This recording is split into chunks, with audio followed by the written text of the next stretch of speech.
নিবন্ধন ফিরে পাওয়ার রায় নিয়ে জামায়াত আমির কি প্রতিক্রিয়া জানিয়েছেন তা এখন দেখে নিই। ছাত্রদল ও বাম জোটের কার্যক্রম নিয়ে কি বলছে ছাত্র শিবির? তাদের দাবি এটা সন্ত্রাসী কার্যক্রম। বিএনপি বলছে ষড়যন্ত্র করে কোনো লাভ নেই, কারণ তারা জনগণের দল। আজ শুরু হচ্ছে শেখ হাসিনার বিচার কার্য। আদালতের এই শুনানি সরাসরি সম্প্রচার করা হবে। এতক্ষণ শুনছিলেন সংবাদ শিরোনাম, এবারে বিস্তারিত। দেশের বিভিন্ন শিক্ষা প্রতিষ্ঠানে ছাত্রদল ও বামপন্থী ছাত্র সংগঠনগুলোর কার্যক্রমকে সন্ত্রাসী আখ্যা দিয়ে এর তীব্র নিন্দা ও প্রতিবাদ জানিয়েছে বাংলাদেশ ইসলামী ছাত্র শিবির। শনিবার এক যৌথ বিবৃতিতে সংগঠনের কেন্দ্রীয় সভাপতি জাহিদুল ইসলাম এবং সেক্রেটারি জেনারেল নুরুল ইসলাম সাদ্দামের প্রতিবাদ জানান। বিবৃতিতে নেতৃবৃন্দ বলেন, জুলাই অভ্যুত্থানের মাধ্যমে আমরা এক নতুন ন্যায়ভিত্তিক ও নিরাপদ বাংলাদেশের স্বপ্ন দেখেছিলাম, কিন্তু কিছু রাজনৈতিক সংগঠন পুরনো ফ্যাসিবাদী রূপ বদলায়নি। ছাত্রদল ও বাম ছাত্র সংগঠনগুলো এখনও দেশব্যাপী সন্ত্রাস, চাঁদাবাজি, মাদক বাণিজ্য, নারী নির্যাতন সহ নানা অপরাধমূলক কর্মকাণ্ডে লিপ্ত রয়েছে। তারা অভিযোগ করেন, ঢাকা সরকারি graphic arts college, BUET, Cox's Bazar polytechnic সহ বিভিন্ন প্রতিষ্ঠানে শিক্ষার্থীদের উপর হামলার মাধ্যমে ছাত্রদল অপরাজনীতি চালিয়ে যাচ্ছে। চট্টগ্রাম সরকারি কমার্স কলেজে শিবিরের হেল্প ডেস্কে হামলা চালিয়ে 3 জন কর্মীকে আহত করেছে ছাত্রদল। একইভাবে চট্টগ্রাম ইসলামিয়া কলেজ ও রংপুরেও তাদের কার্যক্রমে বাধা দেওয়া হয়। ছাত্র শিবিরের দাবি, ফরিদপুরে এক ছাত্রীকে নির্যাতন, আদাবর থানায় এক নারীকে হুমকি এবং রাজধানীসহ বিভিন্ন জায়গায় নারী নির্যাতনের ঘটনায় ছাত্রদলের নেতারা জড়িত। অথচ তথাকথিত নারীবাদী সংগঠনগুলো এই বিষয়ে নীরব ভূমিকা পালন করছে, যা পক্ষপাতদুষ্ট এবং মানবাধিকার চেতনার বহিঃপ্রকাশ। বিবৃতিতে আরও বলা হয়, নিষিদ্ধ ছাত্রলীগের মতোই ছাত্রদল এখন শিক্ষার্থীদের উপর জোর জুলুম চালাচ্ছে। 30 মে শেরেবাংলা কৃষি বিশ্ববিদ্যালয়ের কর্মসূচিতে অংশ না নেওয়ায় 2 নারী শিক্ষার্থীকে হল ছাড়ার হুমকি দেয় ছাত্রদল। পাশাপাশি বাম জোটকে ব্যবহার করে ক্যাম্পাসে পরিকল্পিতভাবে নৈরাজ্য সৃষ্টির অভিযোগ তোলে ছাত্র শিবির। উদ্বেগ প্রকাশ করে বিবৃতিতে বলা হয়, রাজশাহী মহানগর ছাত্রদল নেতা আহনাব তাহমিদ এবং ছাত্র ইউনিয়ন নেতা শাহরিয়ার ইব্রাহিমের বক্তব্যে সন্ত্রাসের বৈধতা দিচ্ছে, যা সমাজের জন্য বিপজ্জনক। বিএনপি জাতীয় স্থায়ী কমিটির সদস্য অধ্যাপক ডাক্তার AJM জাহিদ হোসেন বলেছেন, ষড়যন্ত্র করে বিএনপিকে প্রতিরোধ বা থামিয়ে দেওয়ার ক্ষমতা মহান আল্লাহ ছাড়া কারো নেই। যারা ষড়যন্ত্র করছেন, হুমকি দিচ্ছেন, মনে রাখবেন বিএনপি জনগণের দল।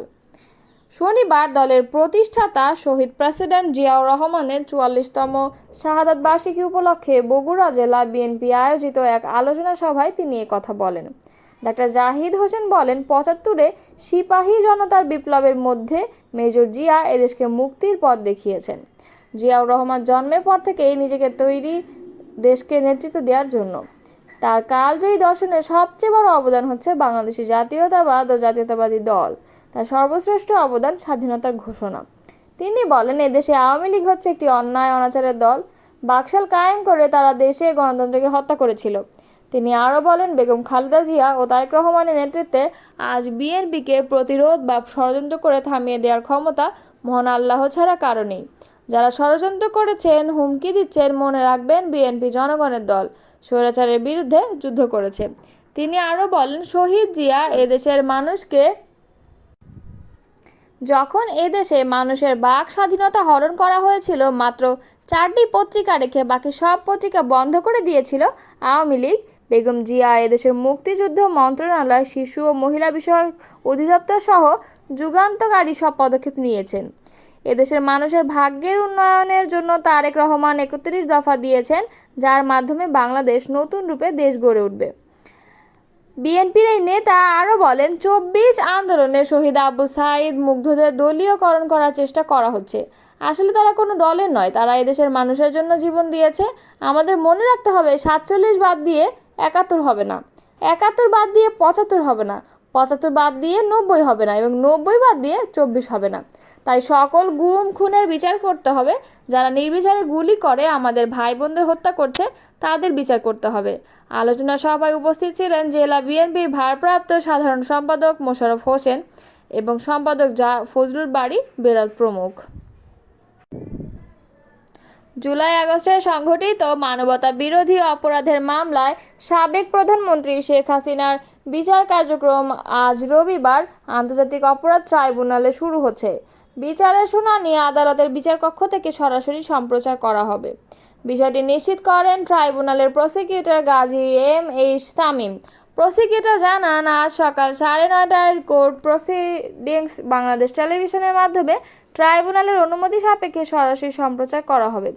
এর আগে আন্তর্জাতিক গুম সপ্তাহ উপলক্ষে শনিবার জাতীয় প্রেস ক্লাবে আয়োজিত এক সেমিনারে chief prosecutor advocate Tajul Islam জানান, জুলাই আগস্টে সংঘটিত মানবতা বিরোধী অপরাধের মামলায় সাবেক প্রধানমন্ত্রী শেখ হাসিনা, সাবেক স্বরাষ্ট্রমন্ত্রী আসাদুজ্জামান খান এবং আবদুল্লাহ আল মামুনের বিরুদ্ধে রবিবার আন্তর্জাতিক অপরাধ ট্রাইব্যুনালে আনুষ্ঠানিক অভিযোগ দাখিল করা হবে। তিনি আরও বলেন, ডিসেম্বরের মধ্যেই জুলাই আগস্টের হত্যাকাণ্ড বিচার দৃশ্যমান হবে। বিচার এমনভাবে হবে যাতে এর নিরপেক্ষতা নিয়ে কেউ প্রশ্ন তুলতে না পারে। গত 12 মে শেখ হাসিনার মামলার তদন্ত সম্পন্ন হয়। ওই দিন এক ব্রিফিংয়ে চিফ প্রসিকিউটর জানান, আন্দোলন দমনে নির্বিচারে 1400 মানুষ হত্যার দায়ে শেখ হাসিনার বিরুদ্ধে 5টি গুরুতর অভিযোগের প্রমাণ পাওয়া গেছে।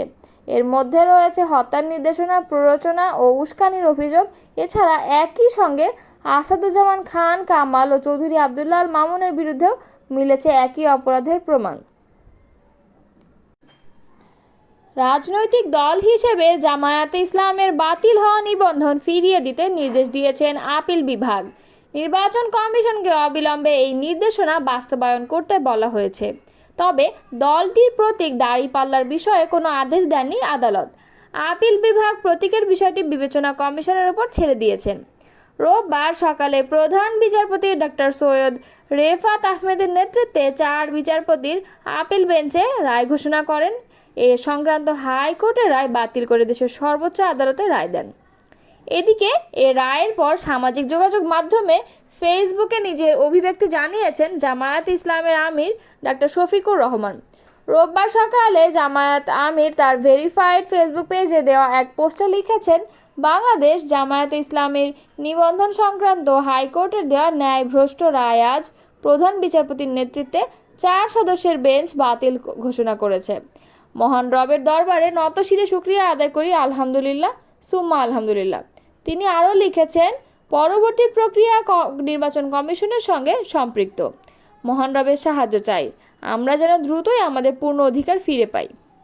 এর আগে 2013 সালে 1 আগস্ট জামায়াতে ইসলামের নিবন্ধন বাতিল ও অবৈধ ঘোষণা করে রায় দেন হাইকোর্ট। এরপর 2018 সালের 7 ডিসেম্বর বাংলাদেশ জামায়াতে ইসলামের নিবন্ধন বাতিল করে প্রজ্ঞাপন জারি করে নির্বাচন কমিশন। পরে হাইকোর্টের রায়ের বিরুদ্ধে আপিল করে জামায়াত ইসলাম। তবে হাইকোর্টে রায়ের বিরুদ্ধে করা আপিল শুনানিতে জামায়াতের মূল আইনজীবী উপস্থিত না থাকায় গত বছরের নভেম্বর তৎকালীন প্রধান বিচারপতি উবায়দুল হাসানের নেতৃত্বাধীন 6 বিচারপতি আপিল বিভাগ ডিসমিস ফর ডিফল্ট বলে আপিল খারিজের আদেশ দেন। ফলে রাজনৈতিক দল হিসেবে বাংলাদেশ জামায়াতে ইসলামের নিবন্ধন অবৈধ ঘোষণা করে হাইকোর্টের দেয়া রায় বহাল থাকে। এরপর গত 14 মে রাজনৈতিক দল হিসেবে জামায়াত ইসলামের বাতিল হওয়া নিবন্ধন ও প্রতীক ফিরে পেতে আপিলের শুনানি শেষ হয়। এই বিষয়ে রায় ঘোষণার জন্য 1 জুন দিন ধার্য করা হয়।